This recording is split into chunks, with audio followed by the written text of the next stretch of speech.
Juki, the ultimate jukebox.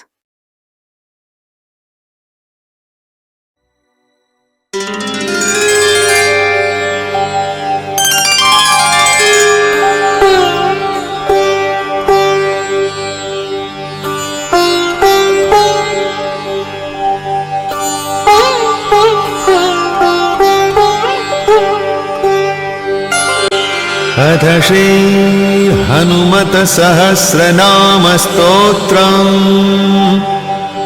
ॐ अस्य श्री हनुमत सहस्रनाम स्तोत्रमन्त्रस्य श्रीरामचन्द्र ऋषिः अनुष्टुप् श्री हनुमान् महारुद्रो देवता। ह्रीं श्रीं ह्रौं ह्रां बीजं श्रीं इति शक्तिः। किलिकिल बुबुकारेण इति कीलकं लङ्का विध्वंसनेति कवचं। मम सर्वोपद्रवशान्त्यर्थे मम सर्वकार्यसिद्ध्यर्थे जपे विनियोगः। ध्यानम्। प्रतप्तस्वर्णवर्णाभं संरक्तारुणलोचनम् सुग्रीवादियुतं ध्यायेत् पीताम्बरसमावृतं। गोष्पदीकृतवाराशिं पुच्छमस्तकमीश्वरम्। ज्ञानमुद्रां च बिभ्राणं सर्वालङ्कारभूषितम्। वामहस्तसमाकृष्ट दशास्याननमण्डलम् उद्यद्दक्षिणदोर्दण्डं हनुमन्तं विचिन्तयेत्। श्रीहनुमान् सहस्रनाम स्तोत्रम्। हनुमान् श्रीप्रदो वायु पुत्रो रुद्रो नभोजरः। अमृत्युर्वीरवीरश्च ग्रामवासो जनाश्रयः। धनदो निर्गुणाकारो वीरो निधिपतिर्मुनिः। पिङ्गाक्षो वरदो वाग्मी सीताशोकविनाशनः। शिवः शर्वः परो व्यक्तो व्यक्ताव्यक्तो धराधरः। पिङ्गकेशः पिङ्गरोमा श्रुतिगम्यः सनातनः। अनादिर्भगवान् दिव्यो विश्वहेतुर्नराश्रयः। आरोग्यकर्ता विश्वेशो विश्वनाथो हरीश्वरः। भर्गो रामो रामभक्तः कल्याणप्रकृतीश्वरः। विश्वम्भरो विश्वमूर्तिर्विश्वाकारोऽथ विश्वपः। विश्वात्मा विश्वसेव्योऽथ विश्वो विश्वधरो रविः। विश्वचेष्टो विश्वगम्यो विश्वधेयः कलाधरः। प्लवङ्गमः कपिश्रेष्ठो ज्येष्ठो वेद्यो वनेचरः। बालो वृद्धो युवा तत्त्वं तत्त्वगम्यः सखाह्यजः। अञ्जनासूनुरव्यग्रो ग्रामस्यान्तो धराधरः। भूर्भुवः स्वर्महर्लोको जनो लोकस्तपोव्ययः। सत्यमोङ्कारगम्यश्च प्रणवो व्यापको मलः। शैवधर्मं प्रतिष्ठाता रामेष्ठः फल्गुनप्रियः। गोष्पदीकृतवारीशः पूर्णकामो धरापतिः। रक्षोघ्नः पुण्डरीकाक्षः शरणागतवत्सलः।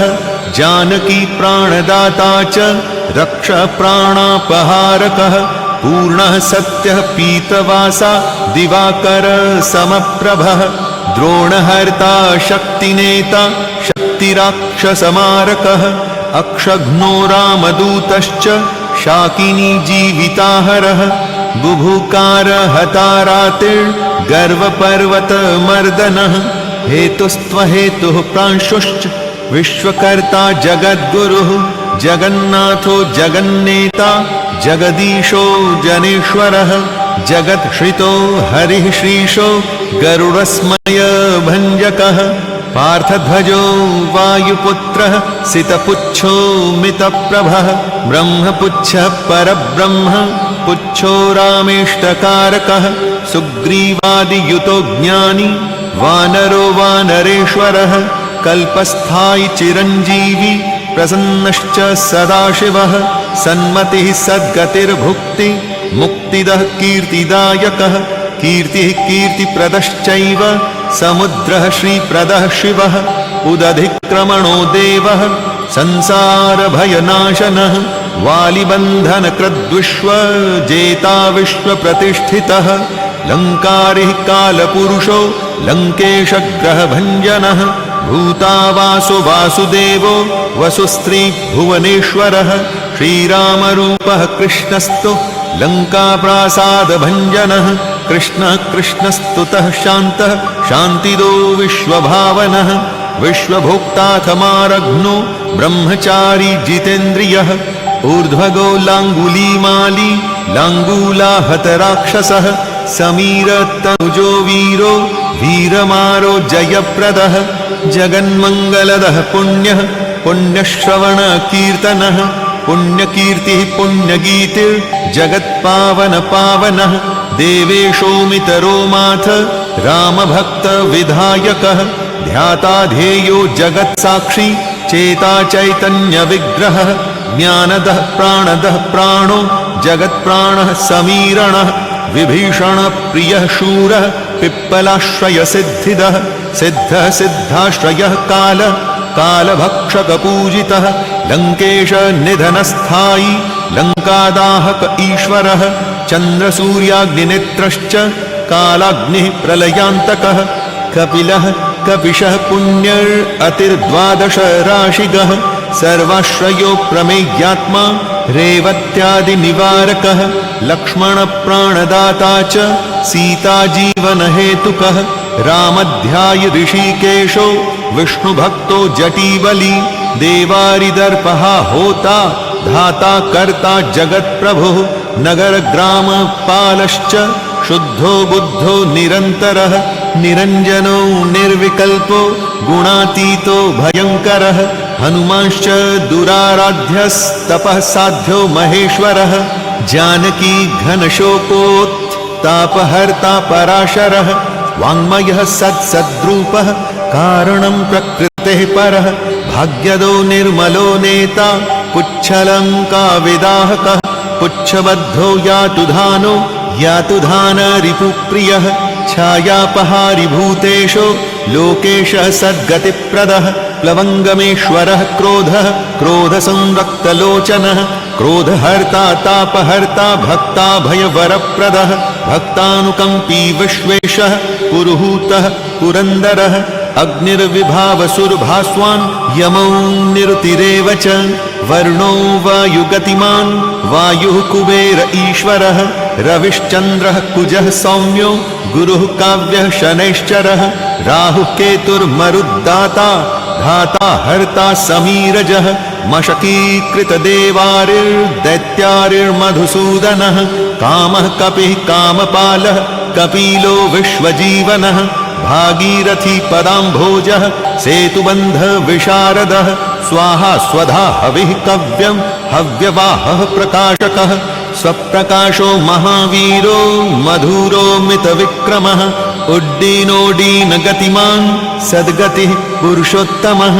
जगदात्मा जगद्यो निर्जगदन्तो ह्यनन्तरः विपाप्मा निष्कलङ्कोऽथ महान् महदहङ्कृति खं वायुः पृथिवी चापो वह्निर्दिक्काल एकलः क्षेत्रज्ञः क्षेत्रपालश्च पल्वलीकृतसागरः हिरण्यमयः पुराणश्च खेचरो भूचरो मनुः हिरण्यगर्भः सूत्रात्मा राजराजो विशाम्पतिः वेदान्तवेद्य उद्गीतो वेदाङ्गो वेदपारगः प्रतिग्रामस्थितः सद्यः स्फूर्तिदाता गुणाकरः नक्षत्रमालिभूतात्मा सुरभिः कल्पपादपः चिन्तामणिर्गुणनिधिः प्रजाद्वारमनुत्तमः पुण्यश्लोकः पुरारातिः मतिमान् शर्वरीपतिः किल्किलारावसन्त्रस्त भूतप्रेतपिशाचकः ऋणत्रय हरः सूक्ष्मः स्थूलः सर्वगतिः पुमान् अपस्मार हरः स्मर्ता श्रुतिर्गाथा स्मृतिर्मनुः स्वर्गद्वारं प्रजाद्वारं मोक्षद्वारं यतीश्वरः नादरूपं परं ब्रह्म ब्रह्म ब्रह्म पुरातनः एकोनेको जनः शुक्लः स्वयं ज्योतिर्नाकुलः ज्योतिर्ज्योतिर्नादिश्च सात्विको राजसस्तमः तमोहर्ता निरालम्बो निराकारो गुणाकरः गुणाश्रयो गुणमयो बृहत्कायो बृहद्यशः बृहद्धनुर्बृहत्पादो बृहन्मूर्धा बृहत्स्वनः बृहत्कर्णो बृहन्नासो बृहद्बाहुर्बृहत्तनुः बृहद्गलो बृहत्कायो बृहत्पुच्छो बृहत्करः बृहद्गतिर्बृहत्सेवो बृहल्लोकफलप्रदः बृहद्भक्तिर्बृहद्वाञ्छा फलदो बृहदीश्वरः बृहल्लोकनुतो दृष्टा विद्यादाता जगद्गुरुः देवाचार्यः सत्यवादी ब्रह्मवादी कलाधरः सप्तपातालगामी च मलयाचल संशयः उत्तराशास्थितः श्रीशो दिव्यौषधी वशः खगः शाखा मृगः कपिन्द्रोऽथ पुराणः प्राणचञ्चुरः चतुरो ब्राह्मणो योगी योगिगम्यः परोवरः अनादिनिधनो व्यासो वैकुण्ठः पृथ्वीपतिः अपराजितो जितारातिः सदानन्दद ईशिता गोपालो गोपतिर्योद्धा कलिः स्फालः परात्परः मनोवेगी सदा योगी संसार भयनाशनः तत्त्वदाताथ तत्त्वज्ञस्तत्त्वं तत्त्वप्रकाशकः शुद्धो बुद्धो नित्ययुक्तो भक्ताकारो जगद्रथः प्रलयोमितमायश्च मायातीतो विमत्सरः मायानिर्जितरक्षाश्च मायानिर्मितविष्टपः मायाश्रयश्च निर्लेपो मायानिर्वर्तकः सुखी सुखी सुखप्रदो नागो महेशकृतसंस्तवः महेश्वरः सत्यसन्धः शरभः कलिपावनः रसो रसज्ञः सन्मानो रूपं चक्षुः श्रुतिरवः घ्राणं गन्धः स्पर्शनं च स्पर्शो हिंकारमानगः नेति नेतीति गम्यश्च वैकुण्ठ भजनप्रियः गिरिशो गिरिजाकान्तो दुर्वासः कविरङ्गिरः भृगुर्वसिष्ठश्च्यवनो नारदस्तुम्बुरुर्हरः विश्वक्षेत्रं विश्वबीजं विश्वनेत्रं च विश्वपः याजको यजमानश्च पावकः पितरस्तथा श्रद्धाबुद्धिः क्षमात्तन्द्रा मन्त्रो मन्त्रयितासुरः राजेन्द्रो भूपतिरूढो माली संसारसारथिः नित्यः सम्पूर्णकामश्च भक्तकामधुगुत्तमः गणपः केशवो भ्राता पिता माताथ मारुतिः सहस्रमूर्धा सहस्रास्यः सहस्राक्षः सहस्रपात् कामजित् कामदहनः कामः काम्यफलप्रदः मुद्रोपहारि रक्षोघ्नः क्षितिभार हरो बलः नखदंष्ट्रायुधो विष्णु भक्तो भक्ता भयप्रदः दर्पः दर्पदो दृष्टा शतमूर्तिर्मूर्तिमान् महानिधिर्महाभागो महाभर्गो महर्धिदः महाकारो महायोगी महातेजा महाद्युतिः महाकर्मा महानादो महामन्त्रो महामतिः महाशमो महोदारो महादेवात्मको विभुः रुद्रकर्मा क्रूरकर्मा रत्ननाभः कृतागमः अम्भोधिलङ्घनः सिद्धः सत्यधर्मा प्रमोदनः जितामित्रो जयः सोमो विजयो वायुवाहनः जीवो धाता सहस्रांशुर्मुकुन्दो भूरि दक्षिणः सिद्धार्थः सिद्धिदः सिद्धः सङ्कल्पः सिद्धिहेतुकः सप्तपातालचरणः सप्तर्षिगणवन्दितः सप्ताब्धिलङ्घनो वीरः सप्तद्वीपोरुमण्डलः सप्ताङ्गराज्यसुखदः सप्तमातृनिषेवितः सप्तलोकैकमुकुटः सप्तहोत्रः स्वराश्रयः सप्तसामोपगीतश्च सप्तपातालसंश्रयः सप्तच्छन्दो निधिः सप्तच्छन्दः सप्तजनाश्रयः मेधादः कीर्तिदः शोकहारी दौर्भाग्यनाशनः सर्ववश्यकरो गर्भदोषः पुत्रपौत्रदः प्रतिवादी मुखस्तंभो रुष्टचित्तप्रसादनः पराभिचारशमनो दुःखः बन्धमोक्षदः नवद्वारपुराधारो नवद्वारनिकेतनः नरनारायणस्तुत्यो नवनाथ महेश्वरः मेखली कवची खड्गी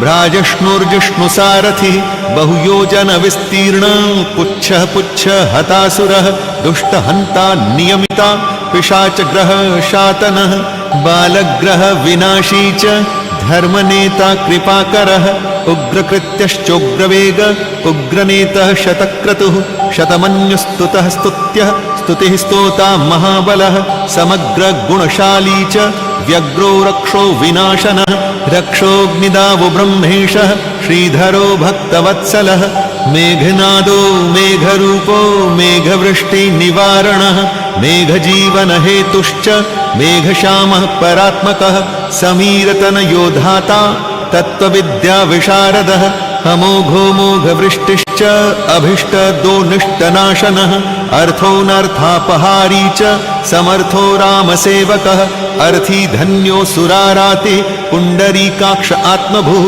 सङ्कर्षणो विशुद्धात्मा विद्याराशे सुरेश्वरः अचलोद्धारको नित्यः सेतुकृद्रामसारथिः आनन्दः परमानन्दो मत्स्यः कूर्मो निधिशयः वराहो नारसिंहश्च वामनो जमदग्निजः रामः कृष्णः शिवो बुद्धः कल्की रामाश्रयो हरिः नन्दी भृङ्गी च चण्डी च गणेशो गणसेवितः कर्माध्यक्षः सुरारामो विश्रामो जगतीपतिः जगन्नाथः कपिश्श्च सर्वावासः सदाश्रयः सुग्रीवादिस्तुतो दान्तः सर्वकर्मप्लवङ्गमः नखदारितरक्षश्च नखयुद्धविशारदः कुशलः सुधनः शेषो वासुकिस्तक्षकस्तथा स्वर्णवर्णो बलाढ्यश्च पुरुजेता घनाशनः कैवल्यदीपः कैवल्यो गरुडः पन्नगो गुरुः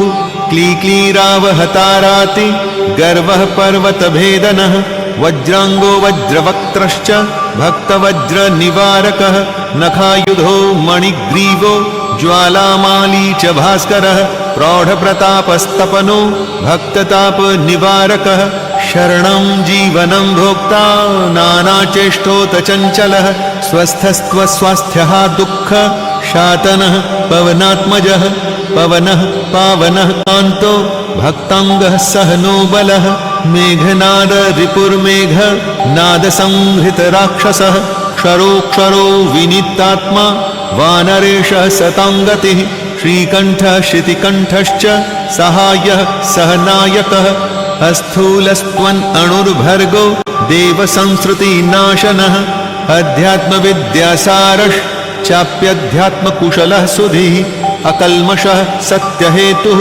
सत्यदः सत्यगोचरः सत्यगर्भः सत्यरूपः सत्यः सत्यपराक्रमः अञ्जनाप्राणलिङ्गं च वायुवंशोद्भवः श्रुतिः भद्ररूपो रुद्ररूपः सुरूपश्चित्ररूपधृक् मैनाकवन्दितः सूक्ष्म दर्शनो विजयो जयः क्रान्तदिङ्मण्डलो रुद्रः प्रकटीकृतविक्रमः कम्बुकण्ठः प्रसन्नात्मा ह्रस्वनासो वृकोदरः लम्बोष्ठकुण्डलीचित्रमालीयोगविदाम्बरः विपश्चित्कविरानन्द विग्रहो नल्पनाशनः फाल्गुनीसूनुरव्यग्रो योगात्मा योगतत्परः योगविद्योगकर्ता च योगयोनिर्दिगम्बरः अकारादिक्षकारान्त वर्णनिर्मितविग्रहः उलूखलमुखः सिद्ध संस्तुतः परमेश्वरः श्लिष्टजङ्गः श्लिष्टजानु श्लिष्टपाणिः शिखाधरः सुशर्मान्वितधर्मा च नारायणपरायणः जिष्णुर्भविष्णुरोचिष्णुर्ग्रसिष्णुः स्थाणुरेव च हरिरुद्रानुकृद्रक्ष कम्पनो भूमिकम्पनः गुणप्रवाहः सूत्रात्मा वीतरागः स्तुतिप्रियः नागकन्याभयध्वंसी कृतपूर्णः कपालभृत् अनुकूलो क्षयोपायो नपायो वेदपारगः अक्षरः पुरुषो लोकनाथस्त्र्यक्षः प्रभुर्दृढः अष्टाङ्गयोगफलभुः सत्यसन्धः पुरुष्टुतः श्मशानस्थाननिलयः प्रेतविद्रावणक्षमः पञ्चाक्षरपरः पञ्चमात्रिको रञ्जनोध्वजः योगिनी वृन्दवन्द्यश्रीः शत्रुघ्नोऽनन्तविक्रमः ब्रह्मचारिन्द्रियवपुर्धृतदण्डो दशात्मकः अप्रपञ्चः सदाचारः शूरसेनो विदारकः बुद्धः प्रमोद आनन्दः सप्तजिह्वः पतिर्धरः नवद्वारपुराधारः प्रत्यग्रह सामगायनः षट्चक्रधामा स्वर्लोक भयहिन्मानदो मदः सर्ववश्यकरः शक्तिरनन्तोऽनन्तमङ्गलः अष्टमूर्तिधरो नेता विरूपः स्वरसुन्दरः धूमकेतुर्महाकेतुः सत्यकेतुर्महारथः नन्दीप्रियः स्वतन्त्रश्च मेखली डमरुप्रियः लोहिताङ्गः समिद्वह्नि शृणतुः शर्व ईश्वरः फलभुक् फलहस्तश्च सर्वकर्मफलप्रदः धर्माध्यक्षो धर्मफलो धर्मो धर्मप्रदोऽर्थदः पञ्चविंशतितत्त्वज्ञस्तारको ब्रह्मतत्त्वरः त्रिमार्गवसतिर्भीमः सर्वदुष्टनिबर्हणः ऊर्जः स्वामी जलस्वामी शूलीमाली निशाकरः रक्ताम्बरधरो रक्तो रक्तमाल्यविभूषणः वनमाली शुभाङ्गश्च श्वेतः श्वेताम्बरो युवा जयो जेय परिवारः सहस्रवदनः कविः शाकिनी डाकिनी यक्ष रक्षो भूतप्रभञ्जनः सद्यो जातः कामगतिर्ज्ञानमूर्तिर्यशस्करः शम्भुतेजः सार्वभौमो विष्णुभक्तः प्लवङ्गमः चतुर्णवति मन्त्रज्ञः पौलस्त्यबलदर्पः सर्वलक्ष्मीप्रदः श्रीमानङ्गदप्रियवर्धनः स्मृतिबीजं सुरेशानः संसारभयनाशनः उत्तमः श्रीपरिवारः श्रीभूरुग्रश्च कामधुक् सदा गतिर्मातरिष्वा रामपादाब्जषट्पदः नीलप्रियो नीलवर्णो नीलवर्णप्रियः सुहृत् रामदूतो लोकबन्धुः अन्तरात्मा मनोरमः श्रीरामध्यानकृद्वीरः सदा किं पुरुषस्तुतः रामकार्यान्तरङ्गश्च शुद्धिर्गतिर्नामयः पुण्यश्लोकः परानन्द परेश प्रियसारथि लोकस्वामी मुक्तिदाता सर्वकारणकारणः महाबलो महावीर पारावार गतिर्गुरुः तारको भगवान् स्त्राता स्वस्तिदाता सुमङ्गलः समस्तलोकसाक्षी च समस्तसुरवन्दितः सीता समेत Shriram पादसेवाधुरन्धरः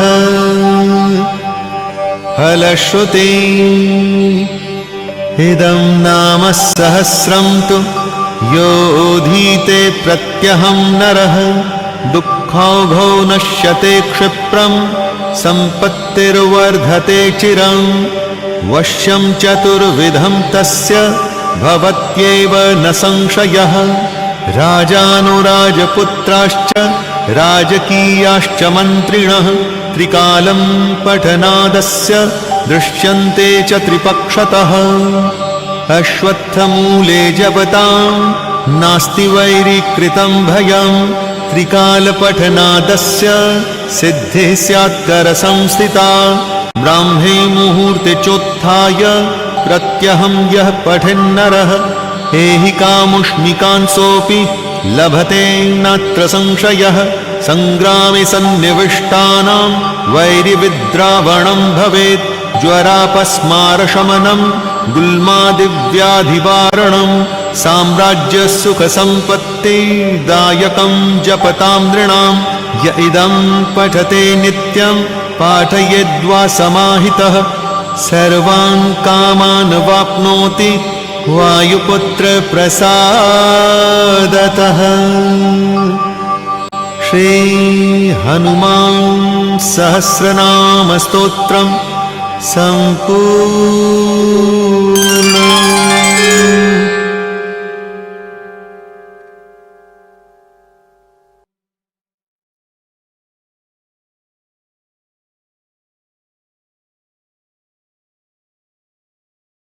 Hope you enjoyed. Please like, share, and subscribe to Juki the Ultimate Jukebox, and do press the bell icon for latest videos.